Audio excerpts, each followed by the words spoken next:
Hello friends, कृषि take ज्ञान channel में आप सभी का स्वागत है। और आज के इस वीडियो में हम बात करेंगे टोमेटो के लीफ कर्ल वायरस के बारे में।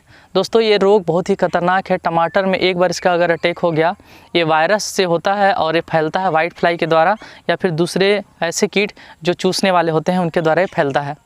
तो एक बार अगर फील्ड में इसका अटैक हो गया, मतलब अगर आपके फील्ड में लग गया ये बीमारी, तो उसके बाद जो पौधा होता है उसका वृद्धि रुक जाता है और उसका पत्ती पीला पड़ जाता है, उसमें फल फूल नहीं लगता है और इस तरह से किसान का बहुत ज़्यादा नुकसान हो जाता है।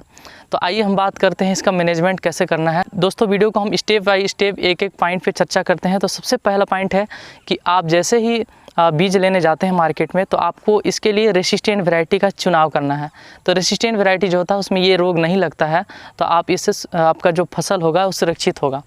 अब इसके बाद हम बात करते हैं दूसरा कि फसल में अगर आपका जो फसल है उसमें बहुत सारे खरपतवार का आक्रमण है, बहुत सारा घास लगा हुआ है, तो उससे क्या होता है, बहुत सारे इंसेक्ट जो है ना आपके फील्ड में आश्रय लेके रहेंगे, जो एक पौधे से दूसरे पौधे में एक बीमारी को फैलाएंगे जल्दी से जल्दी।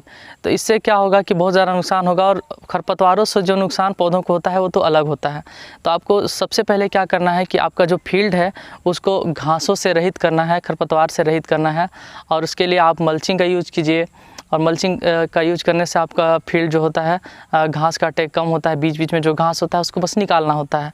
तो इस तरह से आप खेती कीजिए कि घास कम से कम हो आपके खेत में। तो ये हो गया दूसरा पॉइंट। तीसरे पॉइंट में आपको क्या करना है कि येलो ट्रैप लगा के रखना है। येलो ट्रैप क्या करेगा कि जो कीट आपके खेत में वाइट फ्लाई लगेगा या फिर चूसने वाले जो दूसरे कीट होते हैं वो उनका अगर अटैक होगा तो वो लोग आकर्षित होकर येलो ट्रैप में फंसेंगे और उसमें चिपक जाएंगे। तो उसमें चिपकने से आपको जल्दी पता चल जाएगा कि यहाँ पे वाइट फ्लाई का अटैक हुआ है या फिर दूसरे कीटों का अटैक हुआ है जो चूसने वाले हैं और ये बीमारी को फैला सकते हैं। तो आपको पता चल जाएगा, तो आप अलर्ट हो जाएंगे और जल्दी से आपको इंसेक्टिसाइड, सिस्टमिक इंसेक्टिसाइड कोई सा भी स्प्रे कर देना है। अगर आपके पास उपलब्ध है या फिर आसपास उपलब्ध है तो एक वेनप्रोल नाम का दवा आता है, वी ब्लाइंड नाम से आता है, वेनप्रोल वी ब्लाइंड नाम से। तो उसको आपको मार्केट से लाके 1 से 2 ml प्रति लीटर के हिसाब से स्प्रे कर देना है। उससे क्या होगा कि जो अन्य पौधे हैं जिनमें कि ये बीमारी नहीं लगा हुआ है उनके अंदर रेसिस्टेंट पैदा हो जाएगा। आपको एक चीज़ ध्यान रखना है कि जिस पौधे में ये बीमारी लग चुका है आप उसको नहीं बचा सकते, तो उसको जल्दी से जल्दी उखाड़ कर फेंक दीजिए, यही इसी में भलाई है। इसके बाद क्या करना है कि इस दवा को आपको स्प्रे करना है। अगर आपको ये दवा जल्दी में नहीं मिलता है, मार्केट में उपलब्ध नहीं है, आसपास दुकान में उपलब्ध नहीं है, तो आपको जल्दी से जल्दी क्या करना है कि जो सिस्टमिक इंसेक्टिसाइड होता है इसी में एक इंसेक्टिसाइड हम आपको बताते हैं, इमिडाक्लोरोप्रिड 17.8% एसेल होता है। इसको आपको यूज करना है 30 ml प्रति टंकी के हिसाब से स्प्रे कर देना है।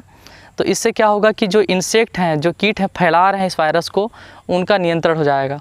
क्योंकि जो वाइट फ्लाई होता है, इसके लिए टमाटर की फसल में जो वाइट फ्लाई इसका वेक्टर होता है उसके अंदर ही वायरस पाया जाता है।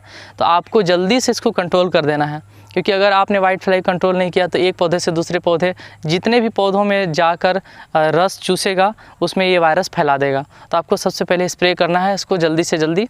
तो ये आप इमिडाक्लोरोप्रिड का यूज कर सकते हैं। मार्केट में ये 100 ml का 120 रुपये में उपलब्ध है। और दूसरा एक बहुत अच्छी दवा है एस्टाम्प्रिड 20% SP के नाम से आता है, ये इसका टेक्निकल नेम है, मार्केट में अलग अलग नामों से उपलब्ध है। तो ये आपको लेके आना है और इसको आप 30 ग्राम प्रति टंकी के हिसाब से स्प्रे करना है। और ये मार्केट में इसका जो प्राइस है वो 100 ग्राम का है। मार्केट में इसका 100 ग्राम जो होता है वो 190 रुपये में आपको उपलब्ध हो जाएगा। ये दोनों इंसेक्टिसाइड बहुत अच्छे हैं। इसके अलावा आप कोई सा भी अगर ये उपलब्ध नहीं है तो सिस्टमिक इंसेक्टिसाइड का प्रयोग कर सकते हैं, जैसे कि थायोमेथाक्सोम हो गया 25%, ये सभी आप उपयोग कर सकते हैं। तो इतना करने के बाद जो आप देखेंगे कि आपका जो फसल है टमाटर का, उसमें जो ये टोमेटो लीफ कर्ल वायरस का जो अटैक था वो ख़त्म हो जाएगा। दोस्तों, आपको ये वीडियो कैसा लगा कमेंट बॉक्स में लिख के ज़रूर बताइए। और हम जितना आपको उपाय बताए इसके अलावा आपको अगर कुछ इससे भी बेटर आता है तो आप कमेंट बॉक्स में लिख के ज़रूर बताइए, क्योंकि हमारे दूसरे जो किसान भाई हैं आपके कमेंट देखेंगे और उससे उनको हेल्प मिलेगा। और हो सकता है हमको अच्छा लगा तो हम उस पर और एक वीडियो बना देंगे।